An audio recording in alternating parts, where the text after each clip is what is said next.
Warm welcome on behalf of IIIT Visakhapatnam Center.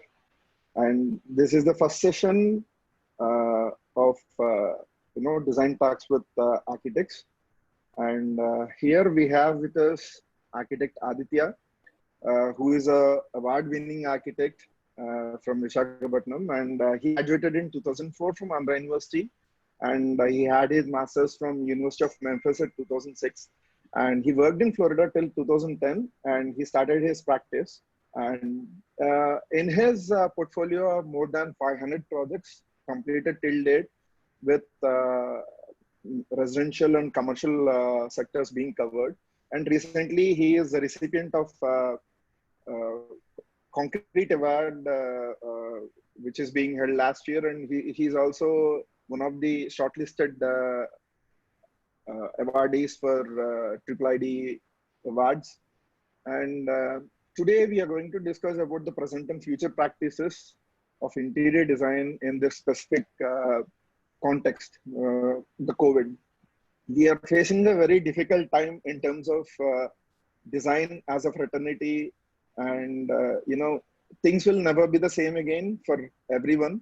And it is very unprecedented pandemic, which we haven't even expected. So on this context, Aditya would be addressing us, discussing with us regarding the previous experiences he had, and how we are going forward with this, because we are going to have lots of changes in terms of design and in terms of where we work, because as you can see, everyone, it's almost been a month. We have been, sticking to our houses, and everybody has been working from home, and this is what a virtual workspace is. So we are trying to, elaborate on how our future practice would be, and I'd request Aditya to base a opinion on how we are going forward today.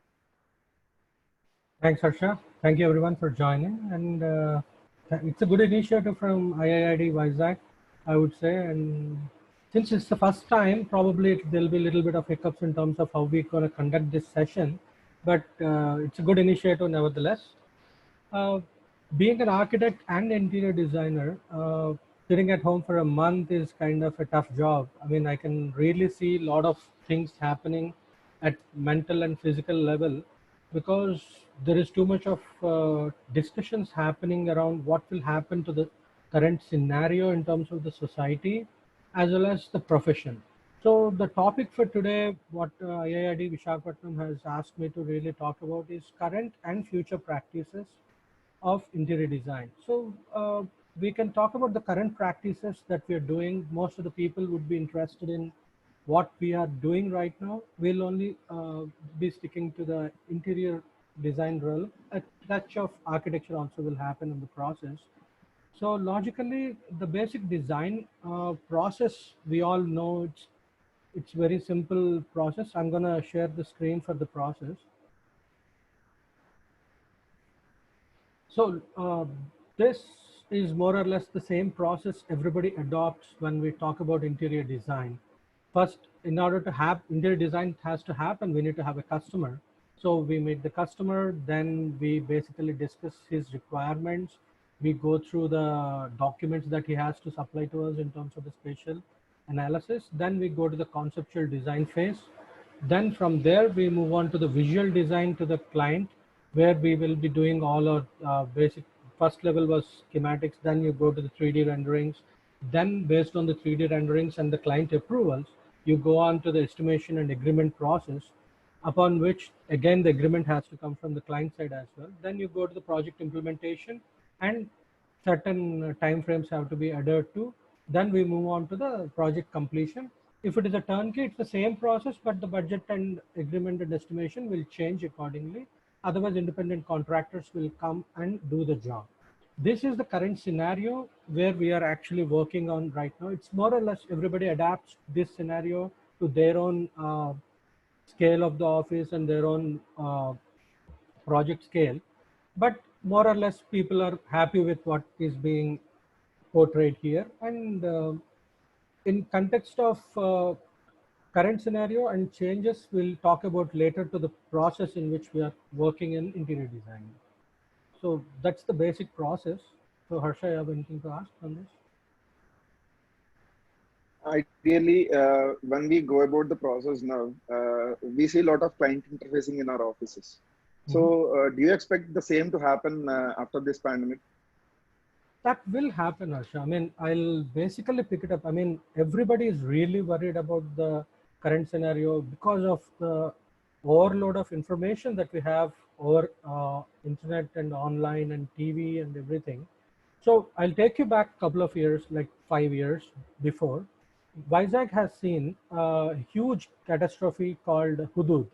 Hudud was a tsunami kind of an effect that we had on Vizag. Every kind of uh, house has been shattered and public life was almost halted for a long time. And people were without electricity for more than week to 10 days. I remember, no, it's almost like the beginning of Corona that we had. People were like, at least during Corona, you could go out and procure your groceries, but during Hudud, there was nothing. And we had this discussion even at that time, like what will happen when these kind of catastrophes occur and how the community of architects and interior designers react to it and how the processes change. But logically, when we retrospectively look back the past 5 years, not much has changed. People have the tendency to bounce back and regain their own path of life, no matter how big the calamity might be. But coming back to your question of the interaction spaces and stuff, this is not the calamity that we have seen before, and we don't know. uh, Again, we'll be coming to this kind of scenario in the lifetime at all. So the customer meeting, even today, Harsha, I mean, when we are actually traveling to procure materials for the interior design projects, and we travel a lot, the site locations are across the nation. And if you are qualified and equipped well enough, you are even doing projects abroad. So in that duration, there might be new clients coming in as well. It's not the first time that we handle the clients when we are not at office. So logically, that scenario probably will take it up more seriously. We'll equip ourselves with more technical tools to make the meeting a very productive meeting. I would say, I mean, I am not denying the fact that we hate meeting the clients. They are our bread and butter, and they give us the projects. But logically, the new era of client meetings would be shortened, more productive, and people will enjoy the process more because the client need not come to your office in the rush hour to meet you. Might not, but one-on-one interaction will not uh, go down. The reason is communication. When we are talking to one person, it's, as architects and interior designers, that's more, one-on-one interaction is more demanded in our field. When you're looking at one particular requirement being passed down from an IT manager to his subordinate, it's a different requirement set that we're talking about. But the same requirement set, when we, in our offices, when we talk about from the client brief to our table to the staff table, it's more how effectively we can convert those briefs to designs. It can happen efficiently if you have the right tool, but still, I would say personal interaction is at most sorted, required in our field, Asha. So, going by this discussion, let us assume people would be hesitant, connecting with us, and we can't usually stop our work. And to what extent do you think the existing technology can help us connect with our clients and offices as well? It's basically, there was one interesting panel discussion I was part of. It's collaborate. It's based on collaboration in our field. It was moderated by interior designer Neeraj Shah as a part of IADF 2.0. So we were talking a lot about collaboration. I mean, in the entire process that you see, it's all about collaboration again. So collaboration with people and collaboration with technologies. So when you look back your own office or any of our own offices, the technology has really changed. Probably the way we project our designs, the way we actually connect to the clients. I mean, WhatsApp has taken role of your personal assistant, more or less. And everything that you want to convey, WhatsApp is a very basic tool that has become carrier. It's the biggest carrier of information from one location to another location, to the site, to the, I mean, emails are the more authentic way of communications, but when you come back to your office spaces, when you're sitting in your desk and you start drafting, I mean, we can really talk to our predecessors in the field and gurus of architecture and interior design. They always say that hand-drawn skills will only guide you through the proper design ideologies and design derivatives. Then over a period of time, now we are, I mean, I can see you sketching on the iPad and delivering it to your staff. I am doing it on Note 9. We have Microsoft Surface that has changed the way we work. So logically, that anytime technology, I mean, I said this before, in 2004 to 6, there was one norm. Technology would increase twofold, like it will get doubled in a span of 18 months. 18 months was the standard span in which technology would get doubled, and the price of the technology would get lowered by half. That was norm in 2006. Now, when you're looking at it, the major problem for anybody to implement new technologies in their offices is more or less financial constraints that they face at their own office levels. As an interior designing office and architectural office, you want to put every possible, like you want to have all the visualization sets, you want to have grasshoppers, you want to have Lumion and all. I mean, I'm not talking about cracked versions or anything. We always go for the authentic versions. That's the right way to do the thing. So, but if your budget has to permit, Harsha, but imagine the price of that particular tool is coming down. That means even the new graduate who wants to set up his own office is able to procure that product and still be able to use it. Not the student version, but actually the professional version. So the technology is good. We can use it. The larger offices have been implemented a lot of technological changes. The medium and smaller offices will also implement the same when you have the ability to procure them, and it will happen in the future because people using those technologies will grow up, and as well as the companies will start seeing this as a good opportunity to give you a good deal. I can't hear you, Harshi. Yeah. Coming to the context of interior design and architecture, you should have done lots of projects in interiors and especially residential. Can we have a glimpse of one of your recent projects so that we can go through your ideologies in design and your considerations which you go about when you start a design? So what I'll do is, like, recently we received the Concrete India Award for this project, and it is the same project which was shortlisted for the IIID Halfway Design Awards as well. This basically, I'll give you a context before I start the project. Let me put a screen share on that.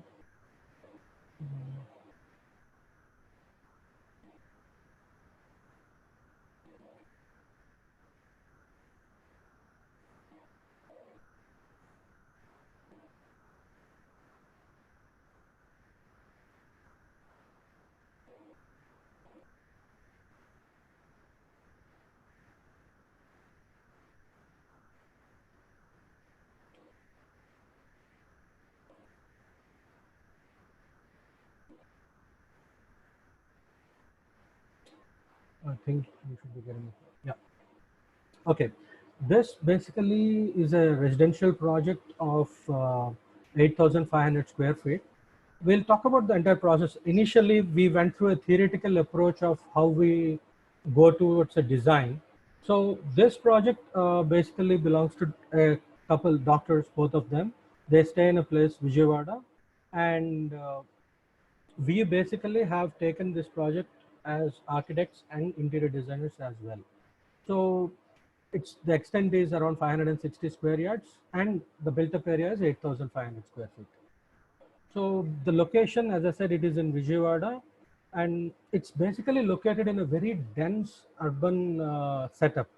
And the proposed road in front of the house is 30 feet, but the existing road was only 20 feet. And it's covered all around with a lot of small, large scale residential buildings. So when the client came to us and they said, we want a house to be built for a family. So the family consists of two doctors and one teenage son. So the brief that was given to us more or less is like the number of bedrooms and the party areas and their lifestyle, what actually it demands. And also one important thing that was discussed and was regarding puja design that we have done for the house, which you will see in the coming slides. So, so once we get it and we basically started designing, so this is the basic design process that we go through.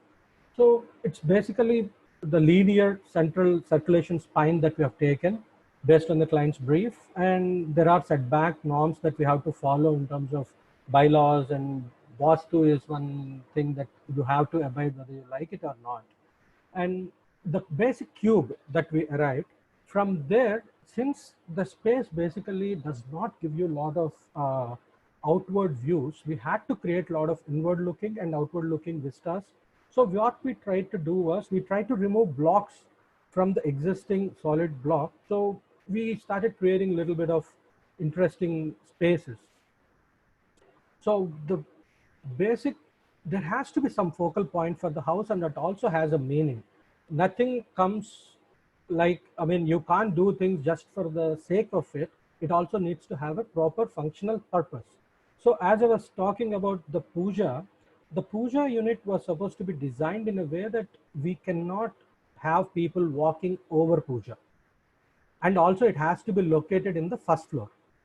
So this was a little bit of a challenge thrown to us, and we came up with a different solution to the problem by removing one particular block. When you see the elevation of the house, you will start understanding, and also creating some elements of 14 feet cantilevered slab. We had to take structural, it was a structural challenge, and the entire slab was resting on two MS columns, which also you can see in the coming thing. So this basically is a typical plan, floor plan, and you go through, this is the main entrance, you go to a small foyer, from there you enter the drawing room.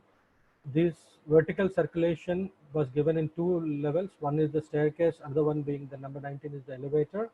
And the ground floor basically is more or less for the common purpose of the house, and a one guest bedroom or parent bedroom, you can call it. And they did not want any kind of a large scale home theater, so we gave them a living which has a very good acoustic and sound, audio system. And from the dining, we have an open kitchen, secondary kitchen, and also one utility. Dining will be overlooking a landscape courtyard. I'll quickly go through the plans, and once the images of photographs are shown, you will understand way better. The first floor basically consists of the master suite and as well as the son's bedroom. Son's bedroom is actually designed at a mezzanine level. His study and the bedroom are separated through an internal staircase.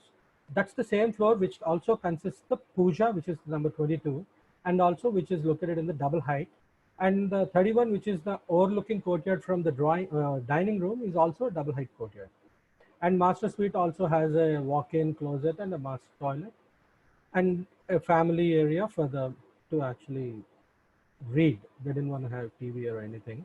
Then coming to the top floor, this is a whole party zone that they wanted, where they have a lot of friends in the Vijayawada region that they come and actually have socialized. So we created spaces like which are outdoor and indoor. We gave them a bar counter, and this also holds one guest bedroom and the study area of the son. Terrace floor is typical for the services and store. These are typical elevations. This is the north side elevation.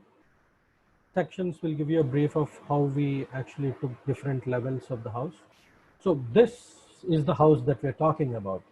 So when you look at the house, typically it's, you can see on the right side and left side. Left side we have a huge G+3 structure. It's kind of a hospital and a residence of one of the prominent doctors there.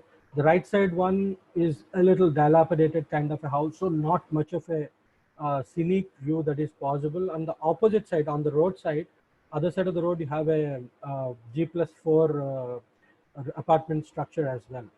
So this was given a different approach from the puja point of view. As I earlier said, this is the puja that we are talking about, and which is the entire slab is basically rested on these two columns.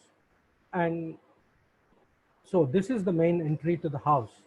When we are actually designing, since we are the architects and interior designers, and the landscape architect for this project is Envision, architect Vinod. So when we were discussing about it, so two separate entries were sorted, and since we didn't want to have any concrete structure for the parking, we apparently went for a MS frame structure, and the pedestrian pathway that leads to the house is with the natural stone design. And this is the parking that we're talking about. And the landscape, which is near the main entry, was very nicely conceptualized to merge with the landscape. I mean, credit goes to the Envision. So the main entry, since I said the clients were a little more towards little devotional front, they wanted something abstract or realistic form in the entry itself. So we got this granite sculpture done for them, mural. So you enter into the drawing room. So logically, I mean, as an interior designer, you face a lot of challenges because there are two different schools of interior design. People really rely on making a lot of things on site. A lot of people go about and actually procure. For us, it was a combination of both, because certain things cannot be made, certain things have to be procured, and it makes the process less cumbersome, more economical, and also more aesthetic. So when somebody talks about the style of interior design, for us, this is more like contemporary fusion style, where we try to incorporate based on the tastes of the client. The furniture and everything were imported from China and Italy. When I go through the material palette, I'll explain you in detail. So this is the drawing room. And the other side of the drawing room, you enter through this foyer here. Then the dining and overlooking double height landscape zone. This is the landscape zone that we are talking about. It's a double height, and it has not a good view right now, but with the kind of plants that we have taken, it gives them a sense of privacy right now, and also curtails ugly views on the other side. This is the living area, which was given a bit of acoustic treatment and a home theater system. So there are two internal staircases that are provided in the house. One is the staircase which leads through the top floor that connects entire house, and the other staircase is only for the boy bedroom to reach the mezzanine level study room. This is the master bedroom, master dress, master toilet. This family zone is between the boy bedroom and the master bedroom.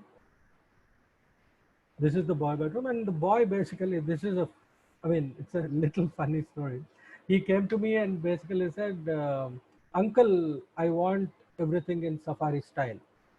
So I looked at him and said, I can do any style, and whatever that you want, I'll do it if you stop calling me uncle. So it was, but a very nice kid. So logically, kids' interests keep changing with the period of time. So we wanted to keep it very minimalistic. At the same time, I think he was traveling to South Africa for one of the safaris, and he got a little bit of stuff. And we were supposed to keep one of his Enfield motorcycles as well in the same place. But later he changed his mind and said he wants to keep something else later. So this is the puja area. So here we experimented a bit with reclaimed wood, because in the initial other projects that we have done, it was a bit of a challenge where we can get the reclaimed wood and how to use it, because not everything is in the proper shape or form. So luckily in the West Godavari, we found these elements which we procured. We really did a lot of work on them. I mean, I can show you a lot more images and documentation, but since this is a PPT made, I can't show you every bit of documentation. So for example, on the left side, when you're looking at it, you see a lot of reapers of Ipe wood that were there to merge with the puja theme. And also it basically helps us screen this particular area from the house next door. And internal part of the puja and other things were completely done in reclaimed and natural wood. That is the Tulsi Kota area that we designed for them. And coming to the second floor, we have a small party lounge, outdoor party lounge with a wooden bar area. So some interior details. So material palette basically for this kind of houses is completely driven by the client interest, because we can only put forth certain amount of our personal interest, but a client would have seen something somewhere, client would have heard something somewhere. With the content that you're getting online these days, with the internet providing, Pinterest providing so much of information. So the choices are always a balance of act that you have to really cautiously make between client's requirements and your personal choices, what you think that the project basically demands. So here we have a lot of Italian marble, Satvarios and Travertine, Botticellos are used, and lot of natural wood. And compensating the natural wood usage, we also use a lot of natural veneer, and we used POP punnings, and a lot of materials were procured from China, and the lights, some of them were got from Italy, and hardware is basically Cusbomer and Hafele. So this is one project which, okay, as I said earlier, everybody wants to do vernacular style, Indian ethnic style. So when we talk about award functions, when we talk about different people conducting different uh, talks, they always talk about what we get on site and how we use the same material to do something. But it is not always necessary. It is not always possible, because we have a practice to run. Our interests, as I said, are only part of the game. So if the affluent clients walks in and they want a luxury house, probably we can't really do things which we thought architecturally and interior wise more sustainable as well. So sustainable point of view is very important. I mean, because whether Corona or COVID comes or goes, sustainable interior practices are the practices we should vouch for as a community. Limiting usages of certain materials is always encouraged, but it always depends on the situation, the client, the project. So it's better to go for those practices at your own discretion. So this is a short story of the project that we got awarded for. That's a lovely project. I can see a lot of stone being used. If stones can speak, whom do you like to speak to? Uh, What's your prob- favorite stone? I like a lot of stones, but lately I don't know. I'm a bit consumed by Tandoor.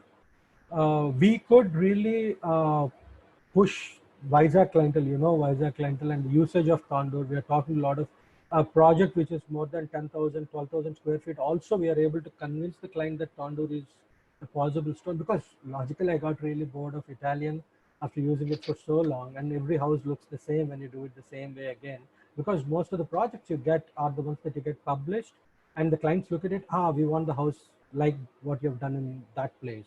We have seen my cousin's house which is done by you, we like the marble there. So more or less, I mean, okay, Arshad, the way we can see this as a scenario is the materials choose us. It's, you can put it this way.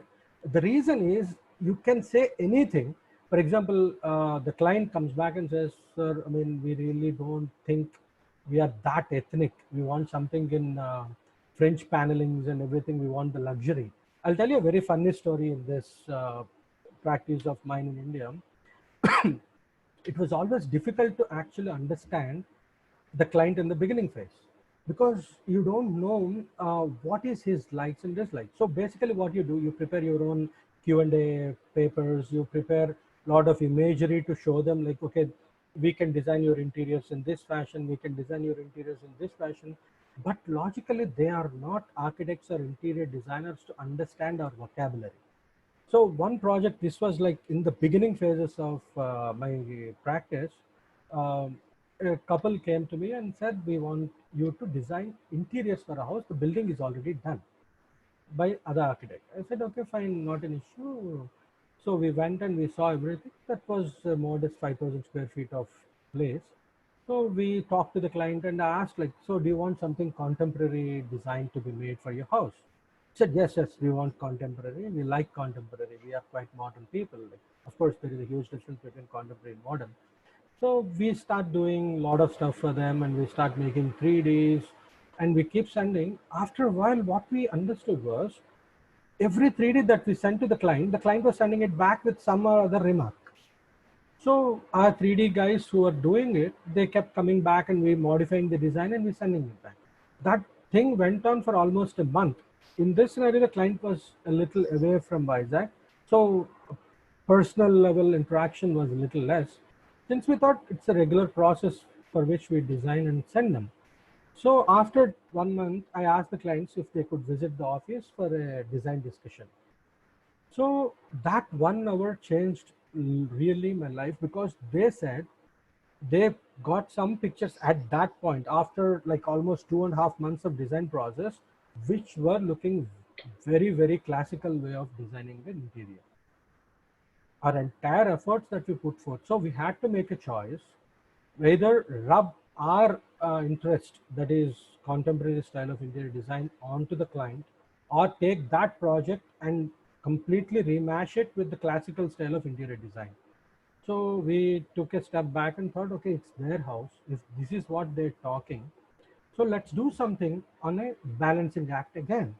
So keeping our design ideology intact and basically going to transform that contemporary idea into classical design style. That's one of my favorite projects that I have done, which was not documented.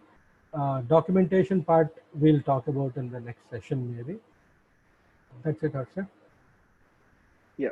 So we'll come back to the actual context today. The current scenario, we have got a very nice interface of your client, and every stage of your design process, the client is interacting with you, and you are now pretty sure that you and the client are on the same design, speaking the same design language, because which is very important in terms of communicating or collaborating.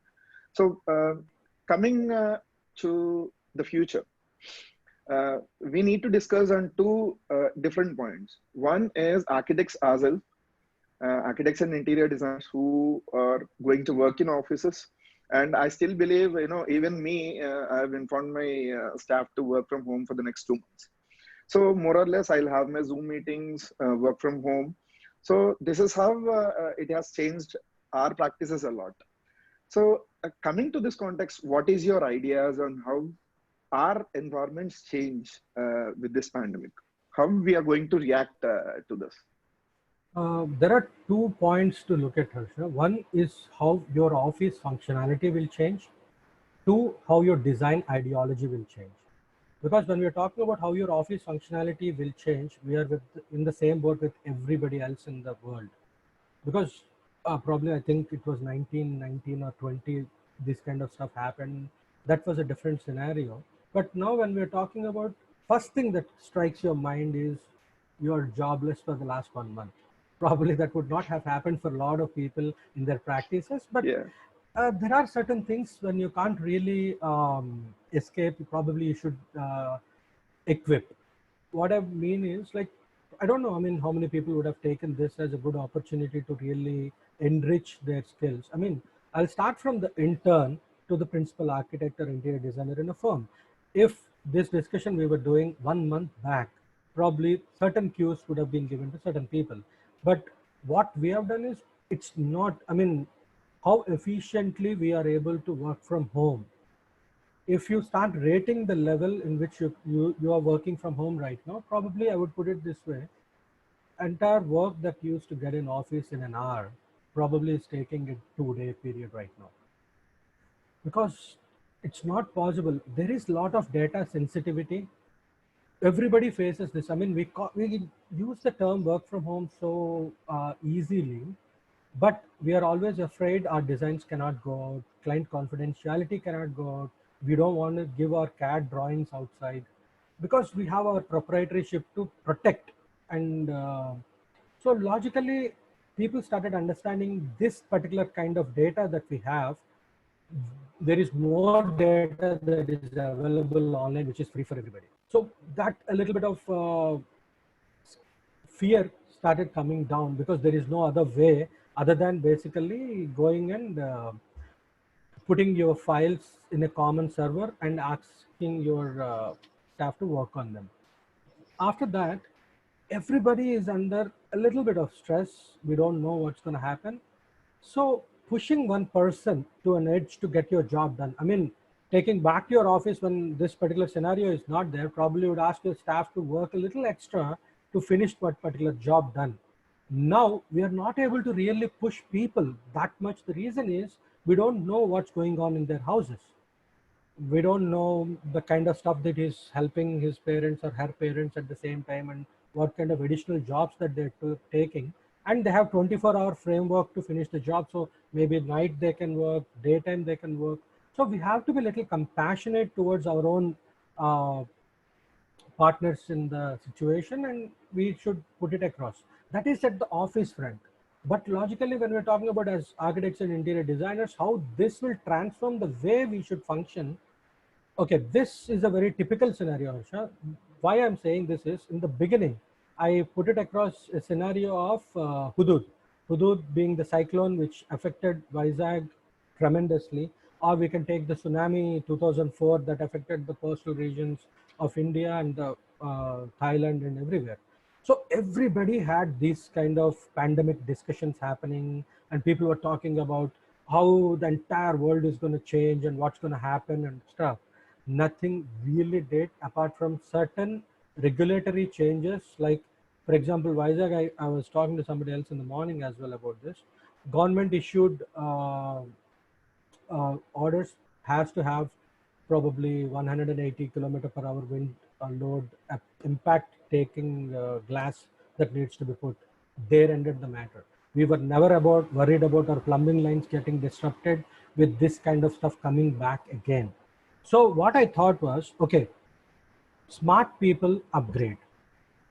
It's the simple line. So if there is a scenario that we need to really retrospectively look back and take action in our own design process, and what will be. So I made a small presentation how basically our practices might change in the design process, and what are the things that we'll be looking forward for. I'll just put that presentation here.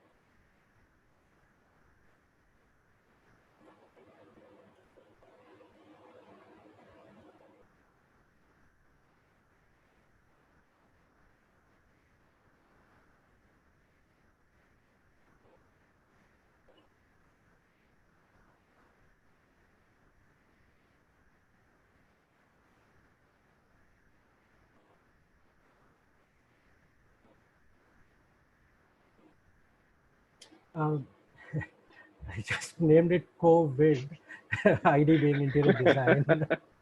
So this is like, I mean, you can take it as a take on what can happen. So this is not, I mean, this is a, I mean, you can put it as good practice if at all we want to implement something. So basically, we will start designing our houses and commercial public spaces with the new awareness of personal safety concerns. This is said by Stanley Sun. Uh, what it basically it means is there are new terms that have been added to our dictionaries in the personal and uh, even English literature, I would say. We never used these terms before. We never talked about personal safety concerns at social distancing. So everybody, even our maid today talks about social distancing. Why? Because everybody was fed with this kind of information, and these terms will resonate for a long time to come.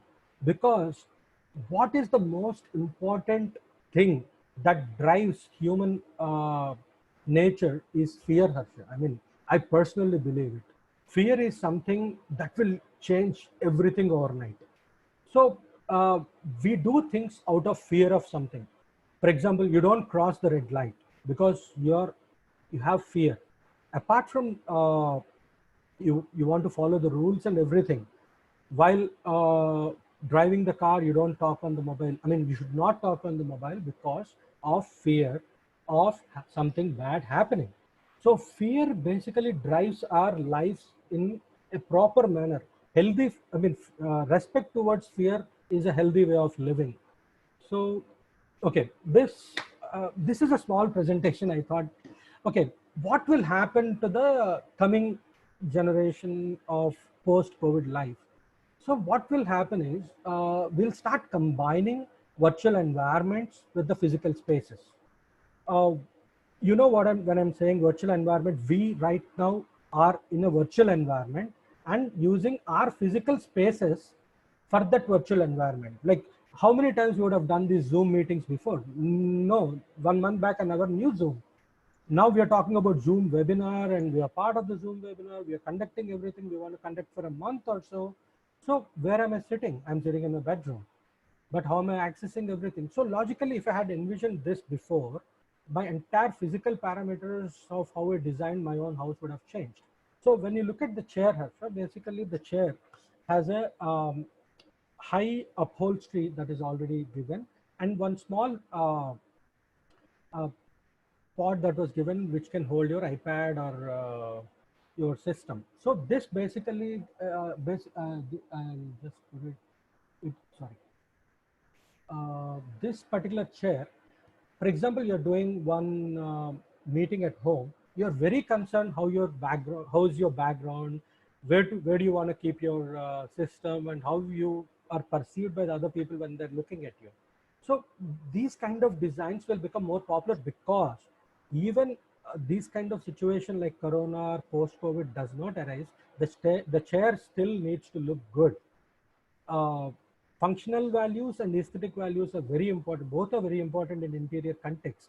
So this kind of design start emerging more, where the transformation of one particular furniture into the many other requirement filled furniture sets, like it's a physical transformation that we're talking about. When you take out that particular pod that was attached to the chair, it becomes like any other accent chair that you're talking about.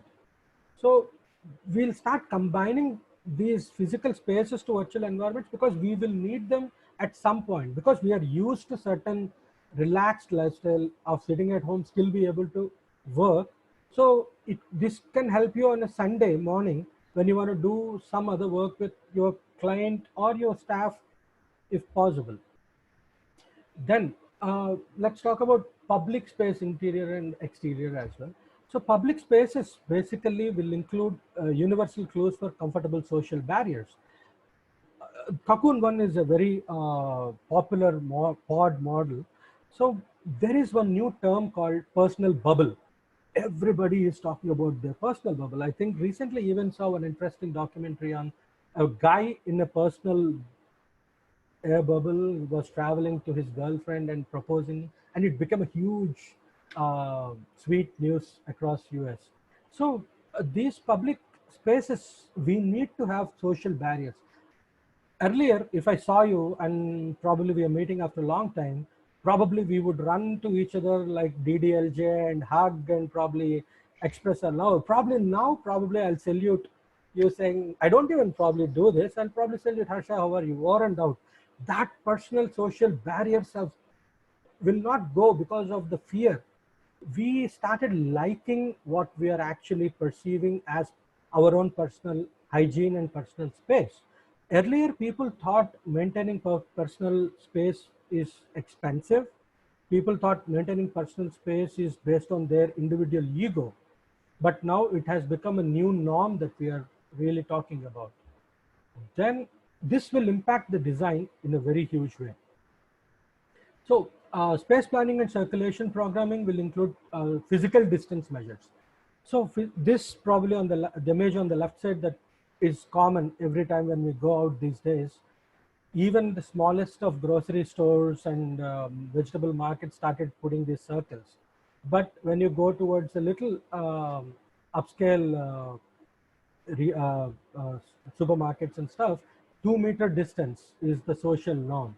So what we'll start doing in the design of this, for example, when we're talking about interiors of a product, I mean product display, the product displays might be a little apart than before, and more spaces might be required. And since a lot of people will be resorting to online shopping and other stuff, the store sizes might come down. So everything will be based on physical distance measures. This, coming back to your earlier statement, mental and physical health has a huge impact, will have a huge impact on the design parameters, because you can look at yourself as an individual who is going through one certain phase, and it has a lot of impact on your mental health and as well as physical health, because 1 month we have been sitting at home, we are eating, how much of physical fitness we got, we really don't know. Take this and look at your own communities that you design and community based amenities that you design. Our designs will completely transform in the way that we talk about mental and physical health.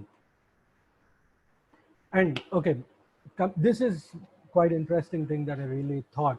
So everybody has home offices set up right now with whatever that they have. The basic thing is, people will say every project, residential project that you're going to get, probably a home office or office in home will become an important space. There is a huge difference in terms of how Western world perceives something as a notion and Indian scenario perceives something as a notion. The reason is, when you talk about not only Western, but when you talk about US and Australia, those countries have 3,000 to 3,000 square feet per person, the houses average size on the national level. But here, when you're talking about 500 to 700 would be national norm, maybe. I'm not sure of the statistics there. So a lot of people started resorting to, on the left side, you see an ironing table being used as your makeshift office, and toilet rolls will basically use as your podium for your laptop. But anybody who has the desire to really follow social distancing norms in the future probably will definitely come back to you and ask for offices at home, not a makeshift home office. And it also depends on the economical state of the client too. So there is something called quarantine culture that has started, which started in a very nice and funny way, because people started finding, I mean, I said, we will bounce back in the best possible way that we can think of.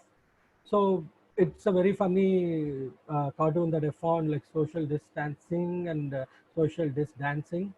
And you can see a lot of people working in their own respective zones, probably to, that's the only way. I mean, you're given a task, you're given a challenge, and you will come out of that. This is not perpetual. I mean, this is going to end at some point.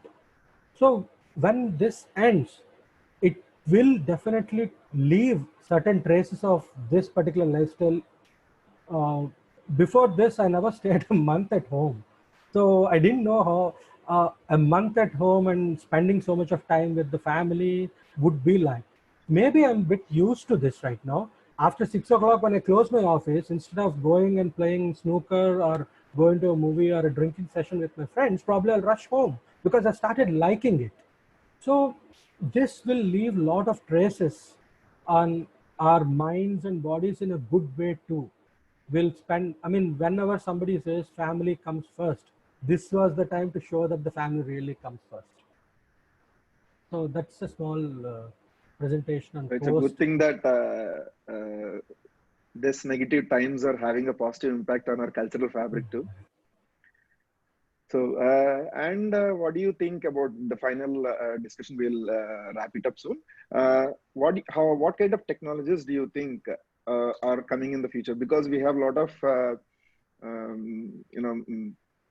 measures being taken for social distancing, and the infection rate, which we can't predict at the moment, can actually come back. So, people, do they go with technologies, kind of automation, or any such touch-free stuff being implemented in our designs? Would it be a norm in the future?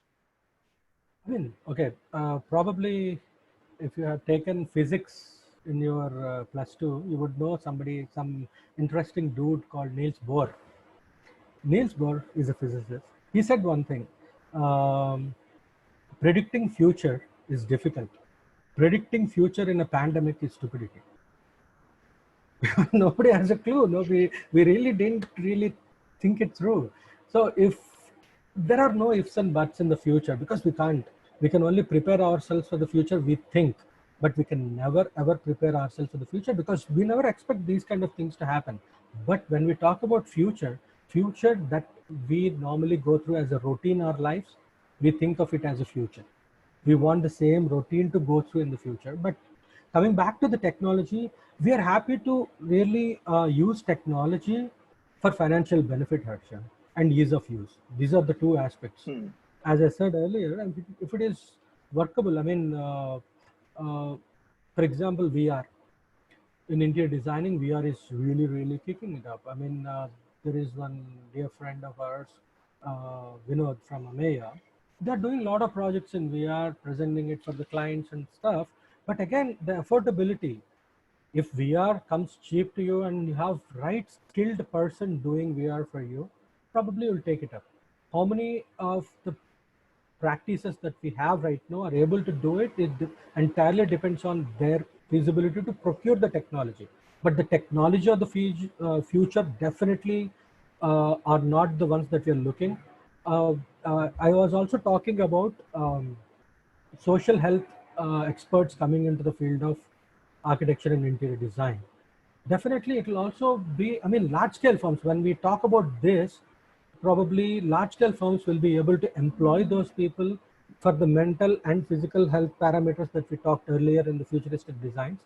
Then the technology basically would be, apart from this, I mean, every firm will be talking about parametrics, not related to Corona or COVID, parametrics in interiors, because architecturally we are seeing how parametrics can be used and everybody loves Zaha. And yeah, try doing Zaha. Yesterday I was listening to Deepen Bhai's presentation, and he made a very simple point. If a curve that Zaha makes you feel so good about yourself, try making the same curve in India. That will put forth the budget of 10 of your own projects. One curve of Zaha. Yes, we are in a country where budgets are also very important aspect, but how effectively as architects and interior designers we can really push our boundaries of knowledge and technology. Uh, Really, parametrics will be a part of the future. Visual imagery will change. A lot of people will be talking about, everybody is talking about Lumion right now. We are rendering. People are talking because it's easy. When if there is no accessibility, we can't talk about it, Harsha. So right now it is available at an affordable price. Technology is as good as its price.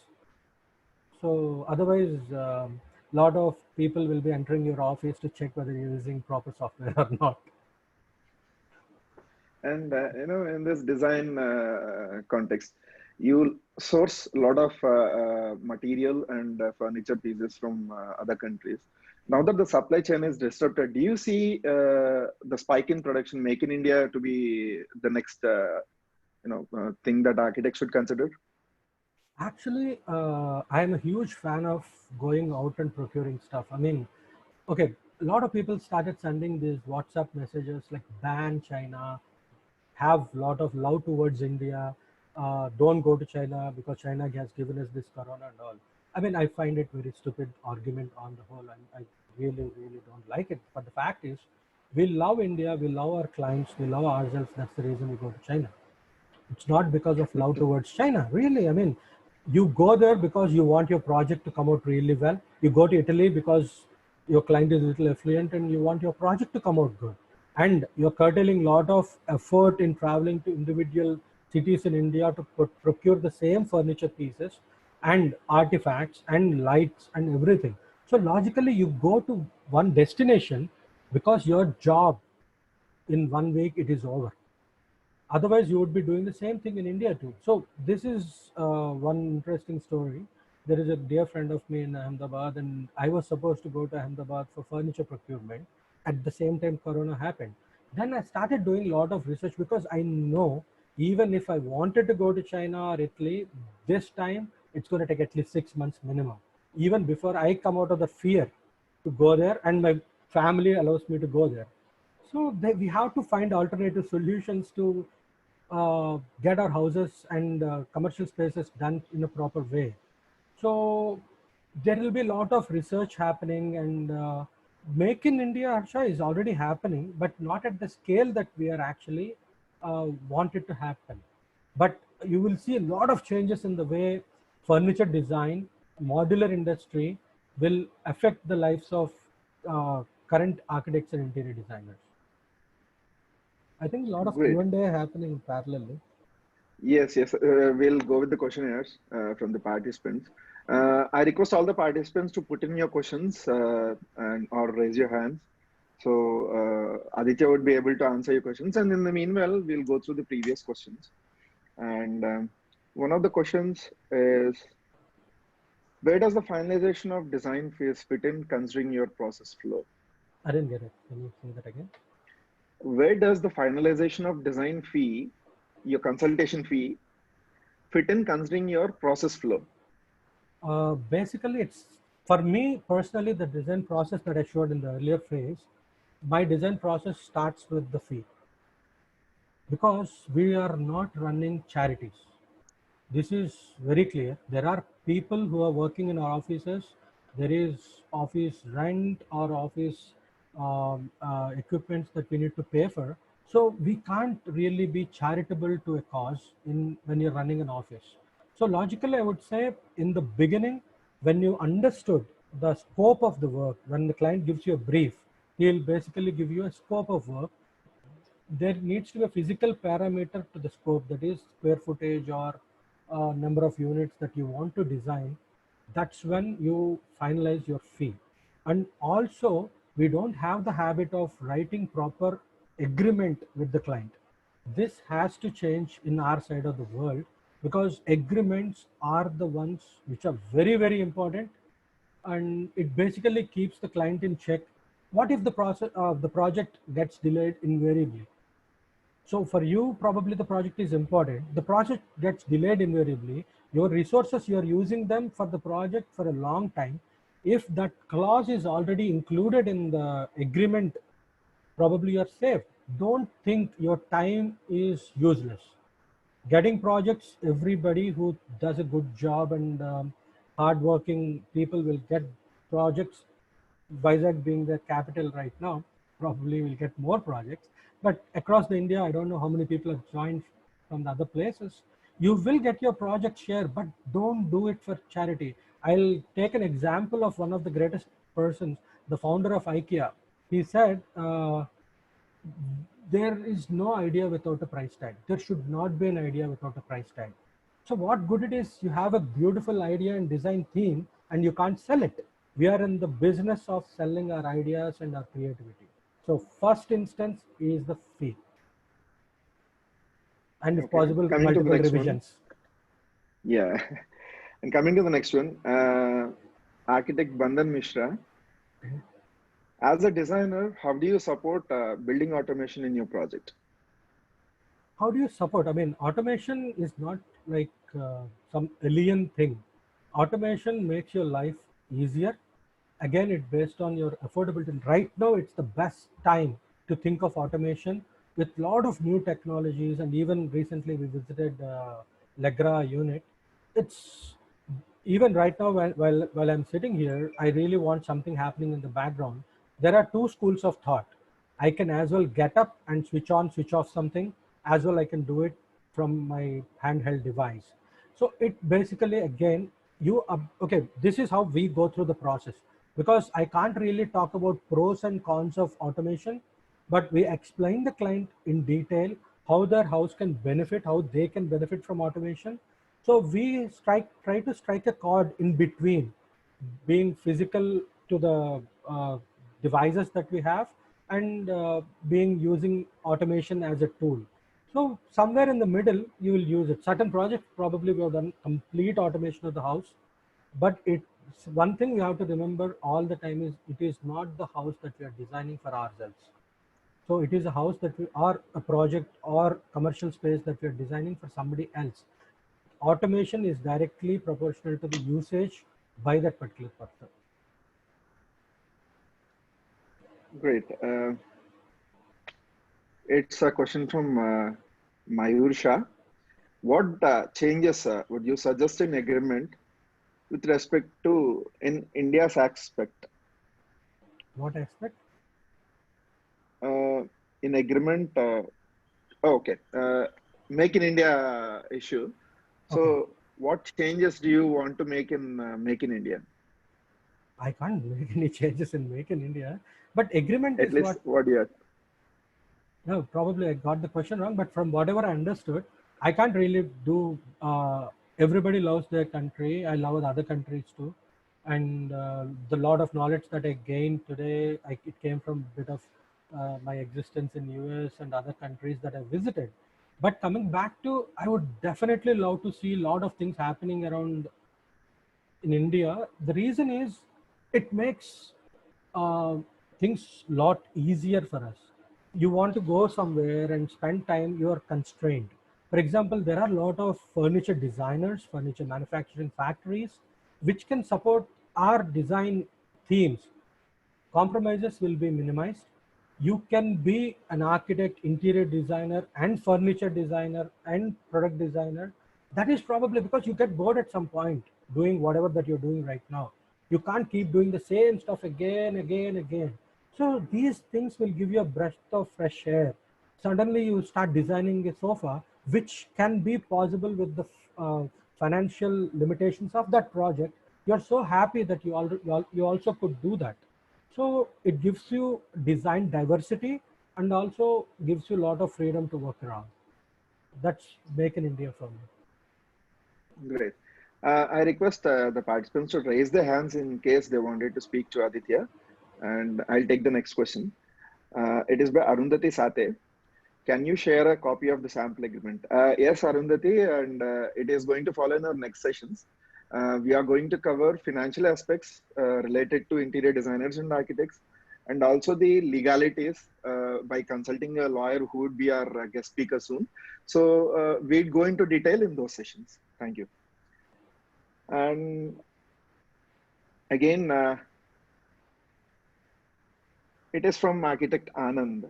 If outsourcing is stopped from other countries, if you have to procure, in your local areas, then how does that affect your design ideology? It completely changes your design ideology. Space planning level, when you're putting it across, basically you place the furniture, you know the dimensions of the furniture, type of the furniture. But you are used to certain mindset, you already have certain setup in your office that they know, okay, this is going to come from Italy, this is going to come from Cochin. When we're talking about reclaimed wood and all, this is going to come from Italy and China. So they already are used to, but suddenly right now we are already in that phase where outsourced material will not be entering India for a certain amount of time because of the regulations posted by government and also unwillingness of the clients and ourselves to visit those countries. So logically, I would never recommend somebody to procure certain uh, furniture or decorative items or anything from any other location based on online catalog. We don't even buy shirt online. You want to try it on a couch or a sofa or a mattress or a bed without sitting on it. It's not possible to determine. There are a lot of online platforms that we can buy like Urban Leather and stuff, but they also have the 15-day return policy if you don't like it. So that will change tremendously. That's the thing that we are working on right now, Anand. It's a very interesting phase of our lives, how it will transform. Once I really find out in a good way, I can give you a cue on that. We have a participant who is willing to speak. Mr. Chandu, I'm unmuting you. Yeah, please. Can you please introduce yourself before the question? Hello. Is it audible, sir? Yeah, it is audible. Yes, yes. Yeah. Myself, Chandrasekhar. I was the founder and CEO of INV Technologies. Okay. We are into virtual reality, augmented reality, and we provide IoT and the latest technology like AI, machine learning, and artificial intelligence. So we have a product we have customized a product for architects even. Mm-hmm. related to virtual reality and augmented reality. So like we are the one who has multiple communities, but we mainly concentrate Is on there a question designing. coming soon, Chandu? Yes. So my question is like how, like we are, as you said, the technology is so expensive. So what will be the from your suggestion, uh, like for a technology holders like us, whether we want, it's like is we need to cut down our pricing, or we need to wait for a few more years to make the, the people to use this technology? It's a very generic question because nobody knows how much is their affordability. Client, even he doesn't know what is the project budget could be. So everything is, again, we are all dependent on the pocket of the client. That is Okay. unanimous factor. I don't spend my money to give you something. So it might not be one client, but it can be many clients. So entire infrastructure of the office is based on how much we're getting in the initial front of the design itself. So technology will be used. For example, not every project might be requiring your kind of technology, but for example, I got a 150-acre project where we are designing something. So probably the walkthroughs that we want to do will be through augmented reality or virtual reality.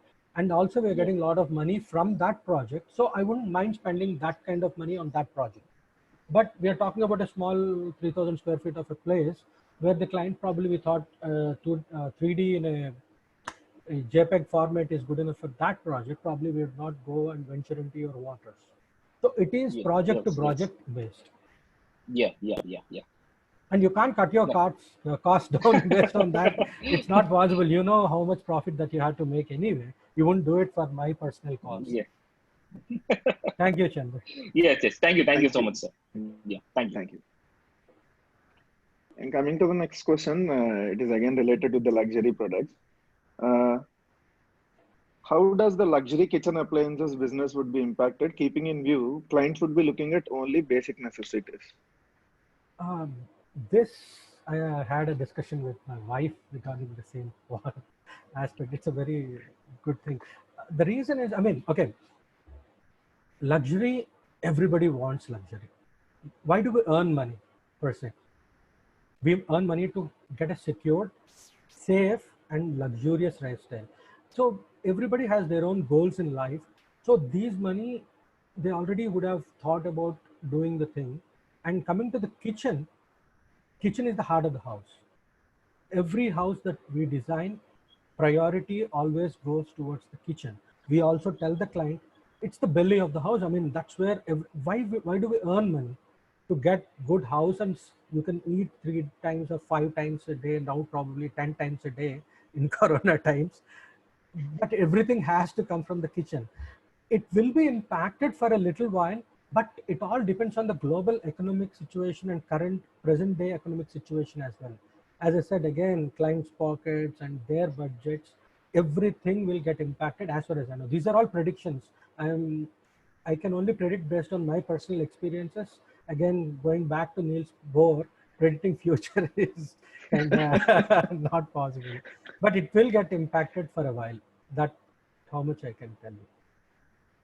Cutting down the cost will be one major aspect of our lives. Okay. And the next question is from architect Milind Somani. Can you put him on? No, he's not there. Yes, he's there. I'll unmute him. Yeah.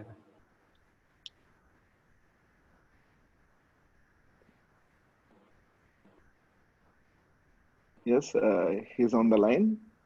Yeah, he's still muted. His question is, what is your view on the field of interior I think he's unmuted. Corona? Hello Milind भाई, how are you? हाय आदि, कैसे है? अच्छा बढ़िया. Just एक question था कि post corona virus lockdown जब ओपन होगा, what is your view for the interior designing field? कैसा सस्टेन करेगा, कैसा उसको अप्रोच करना चाहिए, क्योंकि बहुत तकलीफ होने वाला है शायद. What's your view? My view basically is we will overcome this, because we have overcome when you started your practice, Milind bhai, इस कोरोना से ज़्यादा probably you put your hard work into it. Yeah. Definitely, when you just came out of college and when you started something, probably the hardships that you went through are no way comparable to what hardships that you will be going through in the coming couple of years. Everything will pass. This is my personal opinion. It's so long, couple of years. Couple of years will have the impact because it's the global economy that is impacted, not at the economy of Thane or Vizag or the India. So logically, everybody is kind of scared. Okay, from spending economy, we are going into saving economy. People Correct. are scared. We will definitely try to save something for the future. And I know 1 month, last 30 days, you take your expenses at your house and you know how much you need to spend for a month. And those figures were like really surprising. We can live in so minimalistic lifestyle. Minimalism and content life will be the norm of the coming days, because now we understood. I mean, personally, I never knew how much would be my monthly expenses at a house. Now I know, and this is, you need so little to live happily.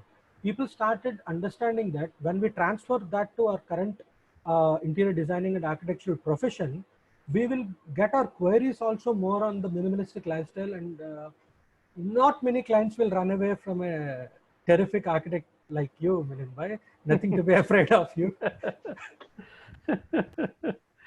And sweet of you to join the conversation, and love and respect. Yeah, thank you. One question is the life cost of living is low, but cost of luxury is high.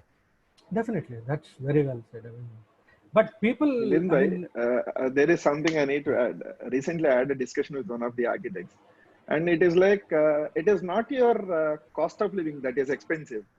It is the cost of your lifestyles that is expensive. We have Exactly, that is quite cost of realized that luxury. during Yeah, the yes, it is the luxury and the lifestyle which is very expensive and not the cost of living, because people have very well realized your cost of living is very much less than what you have anticipated. correct. So it is very minimal. So ideally, this is the context which is going in the future as we go about after the lockdown. Because but our field is totally on luxury only. true, very true. But Milind bhai, Yeah. what is luxury will change. For example, that's what I'm saying. The way in the, if you are there in the initial part of the presentation, what I said that, I'm there from starting. so I particularly put across a 8-slide presentation saying work from home, work home office and home things, right? So a luxury client walks in, his requirement set might change. Probably existing projects, probably you might need to sit back with the client and revisit the requirement sets again. That much will change, and budgets might be little tough. Tough क्योंकि अभी का भी budget है, समझो किसी का 2 करोड़ का budget है तो वो क्या बोलेगा, भाई अभी 1 करोड़ खर्चा हो गया, चल 25 लाख और खर्चा करके मेरे को निपटा दे, मुझे रहने को घुसा दे, बस यही होने वाला है. वो तो होने वाला ही है, एंड वो थोड़ा देर के लिए होने वाला है. I mean, it's going to be there for a little more than what we क्योंकि actually पहले वो thought. प्रायोरिटीज फिनिश करेंगे लोग, देन लग्जरी की तरफ टर्न करेंगे. But commercial projects, okay, luxury residential and commercial, Milind bhai, बहुत ज़्यादा फर्क है. Commercial projects, you want to spend money because you are expecting return on investment. Correct. A residential project, this is your dream. So Corona can compromise your dream? I really don't think so. People still spend money, but I'll be able to tell you post lockdown, Milind bhai. नहीं, वो they are in dilemma. Yeah, dilemma कि भाई मतलब उनके पास liquid होना चाहिए, ये चक्कर में पैसा है बट खर्चा नहीं करेंगे अभी, क्योंकि अभी तो उनको मालूम नहीं है कि वो कहाँ खड़े हो सकते हैं. That is a basic hitch. But that's where the other part, I mean, basically every office runs on 2 parameters, Milind bhai. One is design, 2 chalaki. That's where our chalaki comes into picture to make them understand you can still spend. Correct. What is your vocabulary? What is your convincing power? Yeah. That's what, I mean, we have to give them assurance. Every time a design decision is made, the client looks up to you. He'll look up to you and say, look at you and as well ask you like, Milind bhai, theek hai, ye kar sakte hai, this is how we can proceed. The reason is, unless they have assurance from your end, they will not proceed. Correct. So your assurances will be even more important in the coming days of our practice. Correct. Chalo. Very well said. Thank you. Thank you so much, Milind bhai, for joining us. Please be there. I think it's going to be a little. Yeah, I'm there. Yeah, thank you. Thank you. Yeah, who's next, Harsha? Yeah, we have our next question put in. It is from Raju KVP. Will COVID-19 is going to change the future of interior design? If so, how? It's the same thing probably we discussed in all these questions. So, Raju, I Yes. think it's already answered. That's what I believe. And it is coming from Santosh. How far do you think this scenario will affect the lifestyles and the capacity of spending on interiors post-corona? And what could be the global scenario of these lifestyles? Yeah, exactly what Milind Bhai has asked and I explained. It's the same line. I mean, almost the same question, Harsha.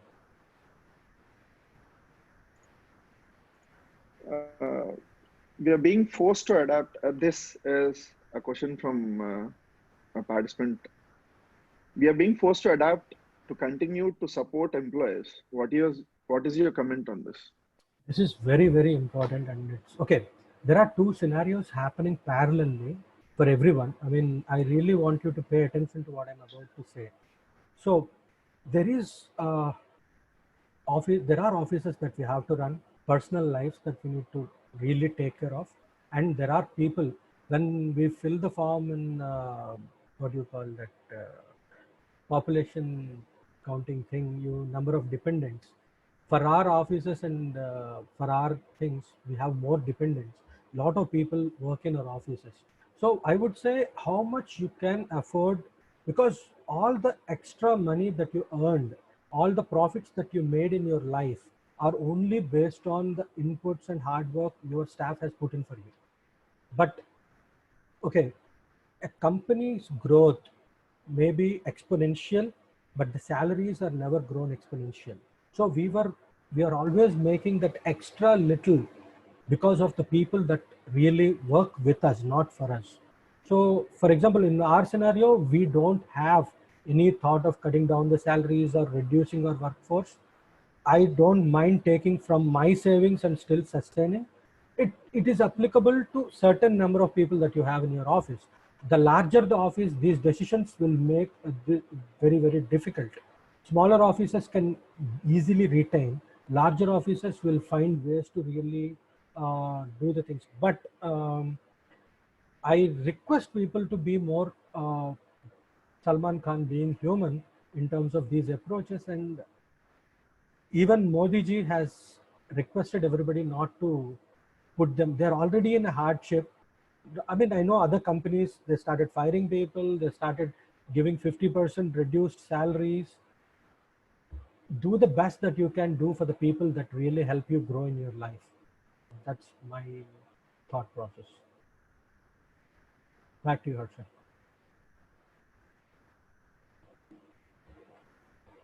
You're muted. That's a heartfelt message. Thank you. And this is a very great session, and your insights are quite good, keeping in view the present design practices and also the future of what we are going to do. Thank you, Aditya. And if there are any other questions the participants wants to ask, and you can shoot your questions to IIIDVizag@gmail.com, which is our common email address. So you can post your questions to IIIDVizag@gmail.com, and Aditya would be happy to answer them. Thank you. And Thanks for coming in. Thank you, everyone. I mean, we are really overwhelmed and happy for this, because this is the first time that we are attempting to do so. And I see a lot of people, participants still listening to what we are about to say. Okay, whatever that we said during this session only came from the personal experiences of the practice that we are in and education and environment that we are exposed to.